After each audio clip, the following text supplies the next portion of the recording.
డిగ్రీలో ఉన్నప్పుడు జాబ్ కోసం ట్రై చేశాను. కానీ జాబ్ రాలేదు.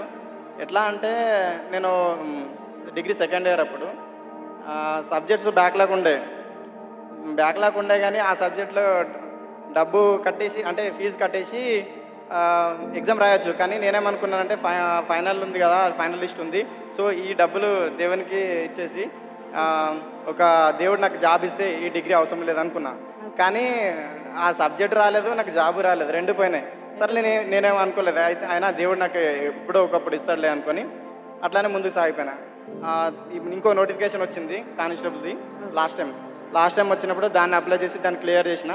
అయితే అప్పుడు ఇంకా మందిరం కట్టబడలేదు. అప్పుడే అన్న, దేవా నాకు ఈ జాబ్ వస్తే నా ఫస్ట్ శాలరీలో సగం శాలరీ ఈ మందిర నిర్మాణానికి ఇచ్చేస్తా అని మొక్కున్నాను. సో ఇప్పుడు ప్రస్తుతానికి నేను గవర్నమెంట్ జాబ్గా చేస్తున్నాను నిజామాబాద్. గవర్నమెంట్ జాబ్ దేవుడు ఇచ్చాడు, గట్టిగా చెప్పట్లు కొడదాం. కల్వరి ప్రామిస్ ల్యాండ్కి వచ్చేవారు. Calvary promise land Hayath Nagar దగ్గర హైదరాబాద్లో 3 ఆరాధనలు అద్భుతంగా జరుగుతున్నాయి. కుటుంబాలతో పాలు పొందండి. దేవుడు మిమ్మల్ని దీవించును గాక. మీ కొరకు మేము ప్రార్థిస్తున్నాం. మా కొరకు ప్రార్థన చేయండి. దేవుడు ఆశీర్వాదాలు మెండుగా మీకు ఇవ్వబోతుంది.